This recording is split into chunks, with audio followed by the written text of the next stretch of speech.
네, 고가 미술품이 거래됐다는 기사가 가끔 보이죠. 그런데 이 미술품이라고 하는 거는 어떤 물리적인 작품이 있고요. 이 물리적 작품을 독점적으로 유통하는 갤러리들이 있습니다. 저희들이 참 끼어들기는 어려운 시장인데요. 근데 바로 이런 상식을 깨고 있는 게 바로 NFT라고 하는 겁니다. 디지털 아트. 대체 불가능한 토큰이라고 하는 건데요. 오늘 여기에 대해서 좀 자세히 알아보는 시간을 갖도록 하겠습니다. 오늘 아주 특별한 분을 모셨습니다. 미술품 전문 세무사로 활동하고 계시는 권민 세무사님이 나오셨습니다. 안녕하세요. 네, 안녕하세요. 야, 미술품 전문 세무사 전 처음 들어봤는데요. 이걸로 수입이 충분하신가요? 점점 이제 미술 쪽 일이 많아지고 있기 때문에 그렇군요. 언젠가는 그 일만 하게 돼 벅찰 네네. 때가 오지 않겠나 이렇게 생각하고 있습니다. 그렇군요. 예. 이제 NFT 얘기를 좀 해봐야겠는데요. 이게 가끔 보면 뭐 몇십억 막 이렇게 팔렸다는 기사들이 나와요. 이게 말이 됩니까? 믿기 어려우시겠지만요. 네. 사실입니다. 네. 2021년도 3월에 그 비플이라는 작가가 만든 작품이 하나로 780억에 팔렸습니다. 네. 거기서 끝이 아니고요. 네. 작년 10월에는요. 무려 크립토펑크라는 작가의 작품이 6천억이 넘는 가격에 팔렸습니다. 와, 6천억이요. 웬만한 뭐 회사를 살 수 있는 가격인데. 맞습니다. 자, 도대체 이게 뭔데 이걸 뭐 6천억씩 주는 게 과연 제정신인지 저는 이해가 안 되는데 이거 어떤 겁니까? NFT라는 건요. 네. 이제 대체 불가능 토큰이라는 건데요. 이것은 일단 외관상으로는 디지털 아트, 그러니까 포토샵이나 일러스트레이터 같은 걸로 만든 디지털 아트처럼 보입니다. 근데 그런 사진 파일 같은 것들은 얼마든지 복제를 할 수가 있잖아요. 그렇죠. 거기에다가 그런 큰 돈을 쓸 사람은 없겠죠. 그렇죠. 근데 그 파일에 어떤 특별한 기술적인 처리를 하면 그 파일이 유일한 것이 됩니다. 그래서 이제 그 유일성, 말하자면 우리가 원본 작품이 갖고 있는 아우라라고 하는 것, 네. 그것을 이제 디지털 작품에 부여했다. 아. 그런 식으로 이제 희소성을 부여를 하는 것이죠. 그렇군요. 기본적으로 이 희소성, 그러니까 어떤 딱 공급이 제한돼 있다는 그 가정이 서야 사실 이게 거래가 되는 거죠. 이제 요즘 이 NFT 사업이라는 게 굉장한 이슈가 되고 있습니다. 네. 그래서 요즘에는 NFT를 전문적으로 만드는 법인들도 생겨나고 있는데요. 실제로 제 고객 중에 이제 한 분 곧 만나게 될 건데요. 네. 그분은 이제 방송사가 제작한 그런 프로그램을 NFT를 만들어서 팔고 있다고 이제 말씀을 하셨고요. 그렇군요. 방송사의 어떤 프로그램도 NFT화가 될 수 있다는 얘기네요. 맞습니다. 그것도 이해가 안 되는데 좀 예를 한번 들어주시죠. 지금은 잘 이해가 안 되시겠지만요. 과거 이제 싸이월드 하셨던 분들 네. 다 각자 미니 룸을 가지고 계셨을 겁니다. 그렇죠. 거기에 룸을 꾸미기 위해서 가구 아이템 같은 걸 사셨을 거예요. 그런데 딱 50개만 만들어진 한정판 가구 아이템이 있다고 생각해 보겠습니다. 그러면 그 50개의 가구 아이템을 갖고 있는 사람은 딱 50명밖에 될 수가 없죠. 근데 그것이 내가 굉장히 좋아하는 방탄소년단의 뭐 이렇게 그림이 들어간 네. 가구 아이템이다. 그럼 누구나 방탄소년단 팬은 탐을 내겠죠. 그렇군요. 그런 겁니다. 예. 근데 지금은 싸이월드 미니룸이라고 얘기를 했지만 이제 점점 더 가상 세계가 넓어지면서 네. 이제 정말로 가상 세계 안에 각자의 집과 방을 가지게 되는 시대가 올 거거든요. 그러면 그 안에서 쓸 수 있는 아이템 그런 것으로서 지금 이제 가치가 있는 것이죠. 그렇군요. 예. 그래서 얼마 전에 기사 보니까 그 훈민정음 해례본도 NFT로 만든다는 이런 얘기가 있더라고요. 네. 그래서 그런 것도 뭐 우리가 진짜 진품은 얻을 수 없으니까 네. 아주 한정적으로 이걸 NFT로 만들어서 어떤 자기만 소유한다 그러면 네. 또 많은 또 사람들을 유치하고 뭐 이럴 수 있다 이런 얘기인 것 같네요. NFT라는 게 요즘 왜 이렇게 이제 유명한가 이렇게 세 가지로 생각을 좀 해봤는데요. 네. 첫 번째가 메타버스입니다. 아무래도 이제 메타버스 시대가 다가오면서 기존의 이런 현실 세계가 아닌 가상 세계에서 어떤 것들을 할 수 있는가에 대해서 관심이 높아지고 있죠. 두 번째는요 탈중앙이라는 건데요. 어떻게 보면은 기존의 작가들은 갤러리가 이제 구축해 놓은 체계에 들어갈 수가 없고 또 그런 화폐 같은 것들도 우리나라 중앙은행이 발행하는 화폐 그런 것을 위주로 하게 돼 있죠. 네. 반대로 NFT는 갤러리의 영향력이 미치기가 어렵습니다. 그래서 신진 작가들이 얼마든지 시장에 진출할 수가 있고 또 화폐도 암호화폐로 하기 때문에 이 탈중앙이라는 흐름에 굉장히 부합하는 것입니다. 네. 그리고 그렇군요. 마지막으로 제일 중요한 이유는 돈이 된다고 생각하기 때문이죠. 그래서 NFT가 지금 핫해지고 있는 게 아닌가 네. 그렇게 생각합니다. 세 번째가 제일 중요한 것 같습니다. 네. 예. 자, 그러면 우리가 NFT 이제 개념적으로는 대략은 알겠는데 요걸 실제로 뭐 나도 그럼 만들어서 팔 수 있는 건지 요것도 궁금하고요. 그리고 이 NFT를 어차피 이게 거래가 돼야 되잖아요. 네. 사면 자기도 팔아야 되고 이래야 되는데 어떻게 거래할 수 있는 건지 그런 설명 좀 해주십시오. NFT를 만드는 것은 어떻게 보면은 어렵다면서도 또 쉽다고 얘기할 수가 있는데요. 네. 누구나 NFT를 만들 수 있습니다. 심지어는 이제 자기의 셀카 있잖아요. 셀카 사진을 NFT로 만들어서 파는 사람도 있습니다. 네. 근데 안 팔리겠죠. 만들 수 있지만. 네. 네. 근데 그 NFT 파일을 만드는 것, 그러니까 거기에 고유한 인식값을 부여하는 절차, 이것을 이제 전문용어로 민팅이라고 하거든요. 민팅이요. 네. 네. 그러면 이제 이 블록체인 기술자들이 거기에 고유의 인식값을 부여하는 작업, 그 기술적인 작업이 좀 필요해요. 네. 그런 것들 전문적으로 하는 기술자도 있고요. 또는 거래소에서 그런 것들을 해주기도 합니다. 그래서 일정 수수료만 내면 사실은 어떤 작품을 NFT로 만드는 건 어려운 건 아닙니다. 그렇군요. 문제는 이제 이게 가치 있는 거라고 생각했을 때 어떻게 살 수 있는지 또 이걸 어떻게 파는지 어떻습니까? 일단은 NFT를 팔기 위해서는 거래소를 방문을 해야 됩니다. 거래소가 이제 여러 가지 작품들의 판매할 수 있는 그런 시스템을 구축을 해놓고 있고요. 그 다음에 화폐를 이렇게 결제할 수 있는 시스템도 다 마련을 해놨습니다. 그래서 이제 외국에서 이제 전 세계적으로 가장 유명한 거래소라고 한다면 이제 요즘 오픈시 거래소가 이제 가장 유명하고요. 네. 우리나라에서는 이제 카카오의 자회사가 설립한 클립 드랍스라는 거래소가 있습니다. 네. 그럼 이제 그 거래소를 찾아가서 팔고 싶은 사람은 팔고 그렇군요. 사고 싶은 사람은 사면 됩니다. 네, 알겠습니다. 결국 이제 이게 매매가 되기 위해서는 한마디로 이 진품이라는 게 확실해야 돼요. 그게 제일 중요한데 내가 팔 때도 이거 진짜라고 입증을 해줘야 되고 또 살 때도 저게 진짜인지를 알아야 거래가 될 텐데 미술품도 사실 그 유명 화백 작품도 사실 가짜가 있고 이렇잖아요. 이거 문제 없습니까? 문제는 없습니다. 네. 왜냐하면 NFT는 고유의 인식값을 갖고 있기 때문에 그 고유 인식값은 이제 블록체인 기술로 해가지고 복제 같은 걸 절대 못하게 되어 있습니다. 그렇구나. 그래서 진품이라는 건 항상 증명됩니다. 진품이냐 아니냐가 문제가 아니고 얼마나 많이 찍어내느냐 그게 오히려 이제 문제인 거죠. 공급량이 적어야 더 가치가 높겠죠. 아무래도. 그러면 이 NFT라는 게 과연 뭔지를 좀 제가 여쭤보고 싶은데 NFT는 법적으로는 뭐예요? 법적으로 뭐냐라는 질문은 이제 여러 가지 의미가 있는데요. 네. 일단 그게 소유권의 대상이 되는 물건인가, 동사한 물건성이 있느냐라는 질문을 이제 살펴보면 그 NFT는 소유권의 대상이 됩니다. 네. 또 지금은 아니지만 그 NFT를 담보로 해서 돈을 빌린다든지 이렇게 담보물로 사용할 수도 있겠죠. 그리고 NFT는 이 세법상으로 봤을 때는요, 상속세, 증여세 관점에서는 금전으로 환산할 수 있는 경제적 가치 있는 물건을 전부 다 이제 재산을 보고 있거든요. 네. 그런 측면에서도 NFT는 재산성이 있는 겁니다. 그렇군요. 부가가치세에서는 재화라는 개념이 등장하죠. 네. 재화라는 게 경제적 가치가 있는 물건이나 권리 이런 것들을 뜻하는데요. 그런 관점에서도 NFT는 재화에 해당한다고 할 수가 있죠. 네. 하지만 이게 이제 NFT 가치를 어떻게 결정하는지 이런 문제는 아직은 아직은 별로 발달이 안 돼 있을 것 같아요. 네. NFT 가지고 막 증여 신고한다 그러면 세무서에서 좀 황당해 할 것 같은데요. 예, 맞습니다. 예. NFT의 가치를 어떻게 산정하느냐. 네. 일단 NFT라는 게 처음 이제 거래소에 등장하는 거는 작가가 만들거나 아니면 이제 비즈니스를 하는 법인이 만들거나 해서 등장을 하는 것이겠죠. 그러면 아무래도 이제 원가를 이제 거기서 창출을 해야 되니까 그렇겠죠. 원가를 기준으로 가격을 매길 것이고 또 미술 시장에는 일반적인 좀 통념에 따른 가격이라는 게 있습니다. 예를 들면은 신진 작가 같은 경우에는 뭐 호라는 거는 뭐 사이즈가 정해져 있긴 한데 A4 용지 한 반 정도 크기라고 보시면 됩니다. 네. 호당 뭐 5만 원에서 10만 원, 중견 작가는 뭐 15만 원에서 30만 원. 그게 이제 굉장히 기본적인 가격으로 정해져 있고 거기 평판이나 희소성에 따라서 가격이 달라지기도 하는 거거든요.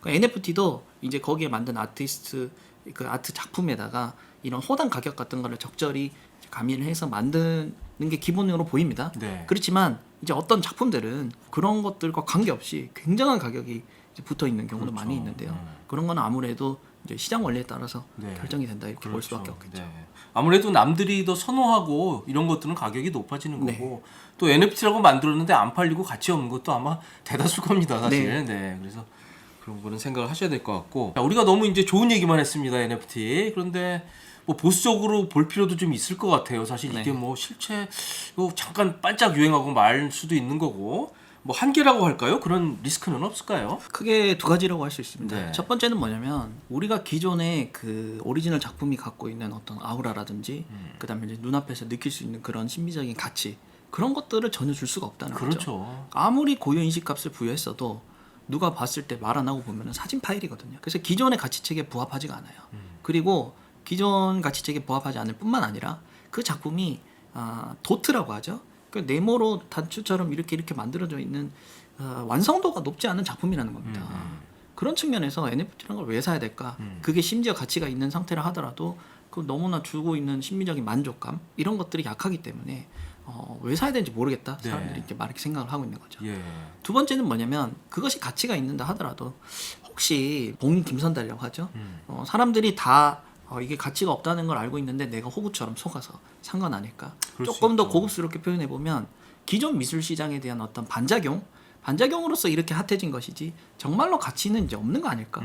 이런 우려들이 있는 것이죠. 그렇죠. 그렇게 생각할 수 있는 거죠. 네. 그리고 저런 문제는 없습니까? 예를 들어서 뭐 김한기 화백 제일 뭐 네. 비싼 작품인데 우리가 그걸 사긴 좀 어렵거든요. 그럼 네. 어떤 김한기 작품의 유명한 걸 이제 NFT로 샀을 경우에 그 NFT를 만드는 사람들은 뭐 그 그림을 가진 사람들만 만들 수 있는 겁니까? 아니면 다른 사람도 만들 수 있는 겁니까? 그게요. 그림이라는 거는 만든 사람의 저작권이 있는 거고요. 네. 그 그림의 소유권이 있습니다. 네. 그 두 개는 전혀 별개입니다. 아. 그래서 그림을 산 사람이라고 해서 그 작품에 대한 저작권을 갖는 게 아닙니다.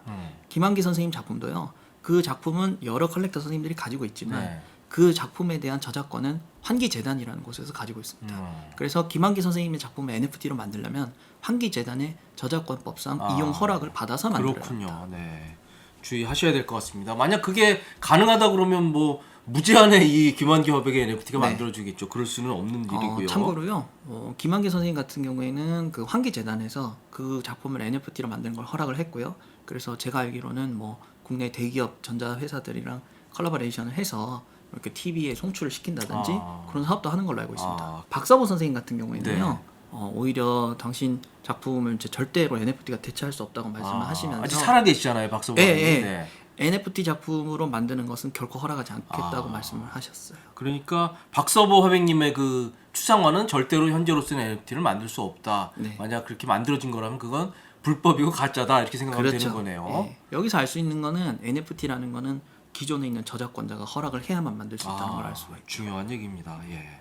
바로 그냥 그리고 조심하셔야 될 게 NFT라는 것이 이제 요즘 뭐 값이 천정부지로 뛰었다 이런 얘기를 들으시면서 뭐 이렇게 크게 돈을 벌 수 있지 않을까 하면서 이렇게 접근을 해보시는 분들이 요즘 많은데요. 네. 어떤 작품을 샀다고 해서 그게 팔린다는 보장이 없습니다.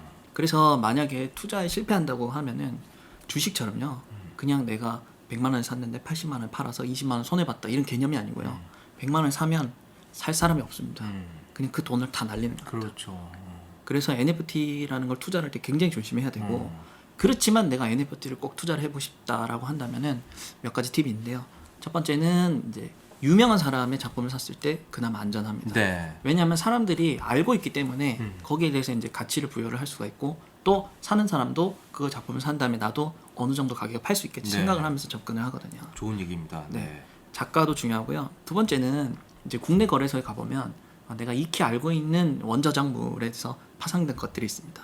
예를 들면 유명한 앨범의 자켓 사진을 NFT화를 시켰다든지 제가 알기로는 허영만 선생님 아시죠? 허영만 선생님 나라라 슈퍼보드 만화 이런 것도 NFT로 만들어 놓은 걸로 알고 있거든요. 그래서 투자를 한다면 아무래도 이제 작가가 잘 알려져 있거나 네. 또는 그 원저작물이 잘 알려져 있거나 그런 작품을 접근하시면 조금은 안전할 것 같습니다. 그렇군요. 저희가 뭐 부동산이나 이렇게 자산 투자할 때도 보면 좀 남들이 좋아하는 비싼 걸 사서 좀 더 비싸게 판다 이런 게 가장 안전하다 그러는데 NFT도 좀 유명하고 좋은 거를 사야 또 이렇게 팔 수 있는 그런 가능성이 높아진다 이런 설명이신 것 같고요. 그리고 이제 투자로 생각하시면요, 결국 꼭 생각하셔야 될 게 이제 세금입니다. NFT 이거는 팔아도 세금 없는 거죠. 지금 여기에 대해서 아무것도 정립되지 않았다라는 게 좀 그래요? 더 적절한 표현일 것 같습니다. 네. 그래서 기존 세법 체계에 비추어서 제가 NFT에 대한 세금 체계가 어떻게 될지를 조금 예상을 해본다면 네. 일단 첫 번째가 취득세죠. 취득세는요 현재 뭐 이제 부동산, 그다음에 이제 기계 장비, 그다음에 뭐 회원권 이런 것들에 부과되게 돼 있어서 그렇죠. NFT는 열거가 돼 있지 않습니다. 그래서 NFT는 취득세 대상이 아니죠. 없습니다. 그렇지만 NFT 중에서는요 BAYC라는 그 NFT인데요. 그 NFT를 사는 사람만이 특별하게 접근할 수 있는 커뮤니티 그런 것들이 있습니다. 그래서 어떤 NFT들은 그 커뮤니티에 입장하는 회원권 역할을 하기도 합니다. 회원권은 취득세 과세 대상이거든요. 그렇죠. 네. 그래서 NFT 중에서 그런 기능이 부과돼 있으면 나중에 혹시라도 취득세가 취득세 부과될 대상이 가능성도 될 있다. 수도 있습니다. 네, 알겠습니다. 자, 두 번째는 이제 보유의 단계인데요. 네. 보유라고 하면은 보통 이제 재산세와 종부세를 이야기하는 거죠. 재산세는 토지, 건물, 그다음에 뭐 항공기, 선박, 뭐 그런 것들에 대해서 부과가 되기 때문에 아니죠. 재산세 부과될 여지가 없습니다. 그렇습니다. 종합부동산세도 주택 토지에만 부과되니까 네. 부과될 여지가 없습니다. 이제 세 번째인데요. 먼저 부가가치세 얘기해 보겠습니다.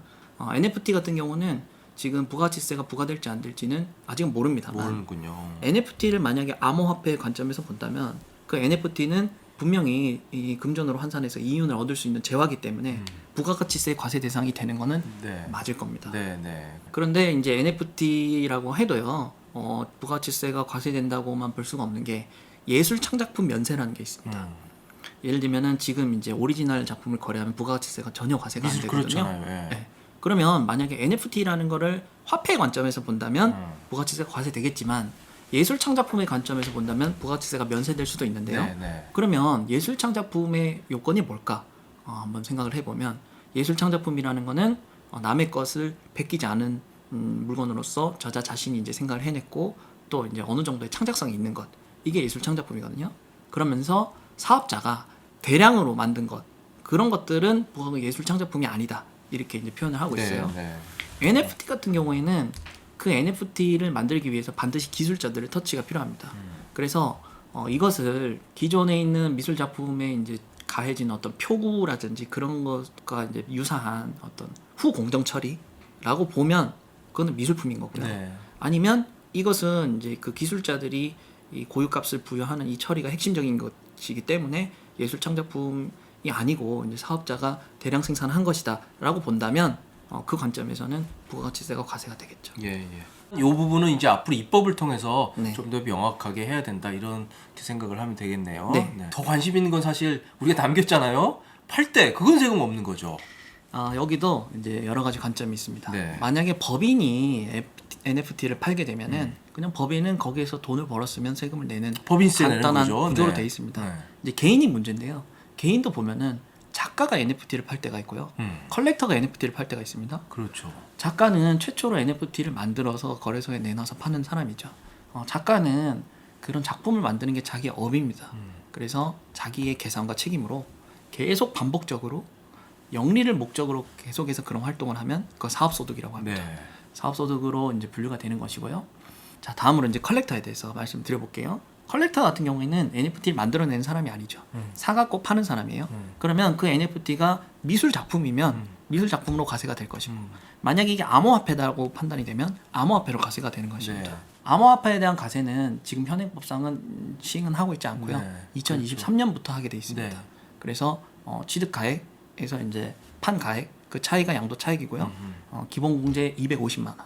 물론 새 정부에서는 5천만 원을 늘린다 이런 공약도 했습니다만 예. 지금은 250만 원입니다. 네네. 그걸 뺀 다음에 분리과세에서 22%로 그렇죠. 과세를 하게 돼 있습니다. 만약에 NFT를 미술품으로 보게 되면 미술품과 같이 과세를 하게 됩니다. 이렇게 미술품과 같이 과세를 한다는 것은 국내에 이제 생존해 있는 작가의 작품은 과세를 하지 않는 것이고 또 6천만 원이 되지 않으면 과세하지 않는 것이고 그런 부분을 적용을 받는다는 네. 것이죠. 그런데 NFT를 이제 미술품의 양도로 보는 경우에는 과세를 할 때 여러 가지 아직 해결해야 될 부분이 있습니다. 일단 6천만 원이라고 했잖아요. 이 NFT는 전부 다 암호화폐로 거래가 됩니다. 근데 암호화폐가 변동성이 아주 심하지 않습니까? 그러면 내가 이걸 파는 시점에 이게 6천만 원인지 아닌지 그거는 어느 시점을 기준으로 환율을 하느냐에 따라서 달라질 거기 때문에 거기에 대해서 해결이 많이 필요해 보입니다. 둘째로요. 그 NFT를 파는 작가들, 그 사람들이 국내 작가인지 해외 작가인지 살아있는지 아닌지를 알기가 굉장히 어렵습니다. 그러네요, 진짜. 전부 다 이제 익명을 쓰고 있기 때문이거든요. 그래서 그 부분도 이제 해결이 돼야 될 것 같고요. 그다음 세 번째로 소득세법에서 미술품에 대한 과세는 그 과세되는 대상이 열거가 돼 있습니다. 뭐 회화, 대생, 파스텔, 뭐 이제 석파나 파나 뭐 이렇게 골동품 100년이 지난 거 이렇게 열거가 돼 있는데요. NFT는 거기 열거가 안 돼 있단 네. 말이죠. 그럼 NFT가 그 중에 하나 여야 된다는 얘기인데 가장 가능성이 높은 거는 파나입니다. 파나. 네. 자, 저희는 지금까지 요즘 핫한 NFT에 대해서 자세히 알아봤습니다. 지금까지 시청해 주셔서 감사드립니다.